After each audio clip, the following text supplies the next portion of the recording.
Hi guys, and welcome to another Watch Geek video and another unboxing and first impressions. This time I'm not unboxing something I got from a certain brand, but actually a watch I bought for myself. Now once I unbox it, you're gonna ask yourself, why did you buy it now when it's probably, I believe it's been on the market for like 4 years?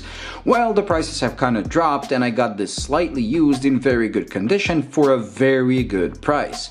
I'm gonna see if I'm gonna keep it, but this is my summer watch of 2021, although I used this on my vacation, and I'll do a video on that because I did experience some corrosion, showing you the quality of Russian steel on some of the parts of the watch. But other than that, I love it and I love the size and the shape.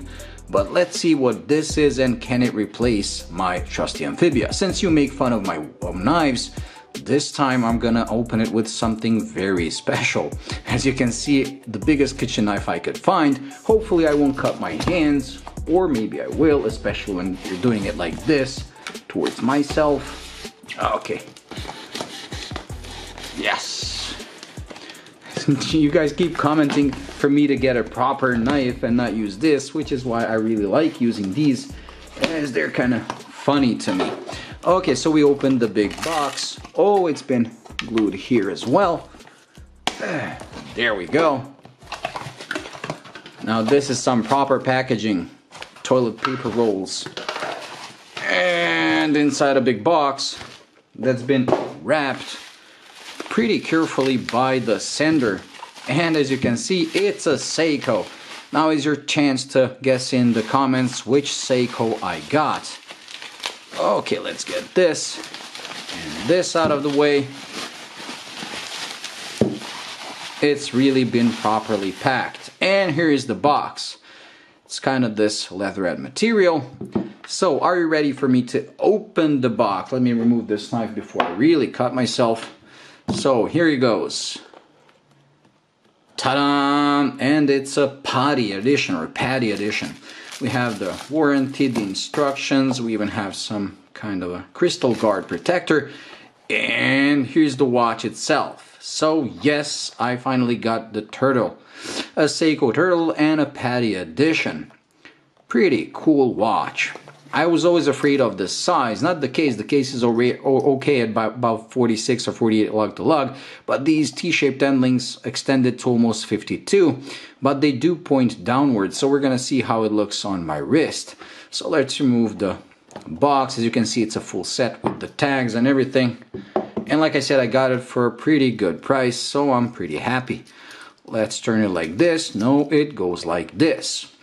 Now, one thing that makes this one of the rarest Seikos in the world is the fact that, based on the pictures of the seller and looking at it right now, this is one of the very few Seikos in the world that seems to be perfectly aligned. The bezel to the chaptering to the hour markers or the dial, which is becoming a bit of a rare thing with Seiko, sadly.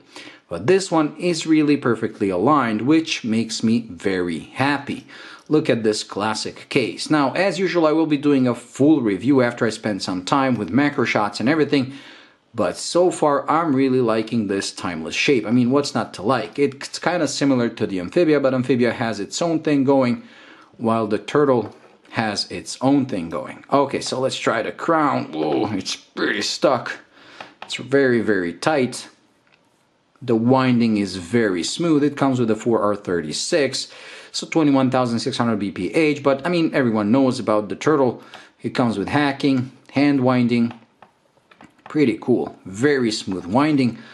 The bezel I already tried. It's very, very smooth. And listen to those clicks. And in this case, quite precise. One of the smoothest bezels I have tried so far. And let's try that alignment. Maybe it's a fluke. Nope, it aligns perfectly. Pretty cool. Okay, so let's do the loom shot. I mean, I really don't have much to say about a turtle. There's been a million reviews, but I just wanted to try one for myself. So we'll try the loom, and then after that, we're gonna try a wrist shot, and that's gonna be it when it comes to this unboxing. So let's get the camera to focus and turn off the light. Bam! And there you go. One of the best looms in the industry, and you can see clearly why. This thing is super bright and it should last a long time, but Seiko is synonym for great loom, so I didn't expect anything less. Pretty cool watch. Okay, let's try to put it on my wrist to see how it looks. My wrist is 6.7 inches, so like I said, the watch itself isn't too big, but I was always afraid of this bracelet. Let's open it. It hasn't been sized for my wrist, so it's gonna be too big, but let's just see if the lug-to-lug destroys this watch for my wrist.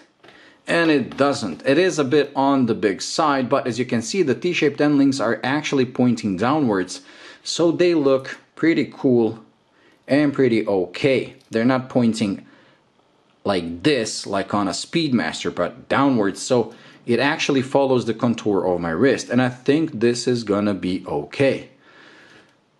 Pretty cool. The bracelet itself is very massive and the watch is very heavy. It's much heavier than my Amphibia. Awesome. Anyways, that's it when it comes to this unboxing and first impressions. I do like the look of this thing. We'll see once I spend some time wearing it. The dial is simply stunning. It almost has a sunburst effect without having a sunburst effect, because the colors do act like it's a sunburst, but I don't believe it is. The bezel insert is aluminium, which is a shame, and I should also be doing a review of the King Turtle with the ceramic one, so we'll see once I get that to compare the two. But I do love this Pepsi theme, the blue and red.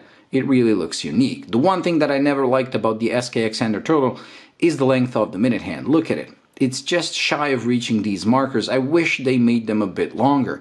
Then they made that mini turtle and I was like, yes, just put the hands of this on that, but sadly they put a shorter one. I wish they were lazy and just used the hands from this one, because then the minute hand would reach all the way to the chaptering. And one thing I noticed where I like the vintage turtle more than this is the chaptering is more vertical than on this. On this one it's more slanted horizontally, making it look okay, but the vintage one is actually the one I like even more because it has a very deep look because of the almost vertical chaptering.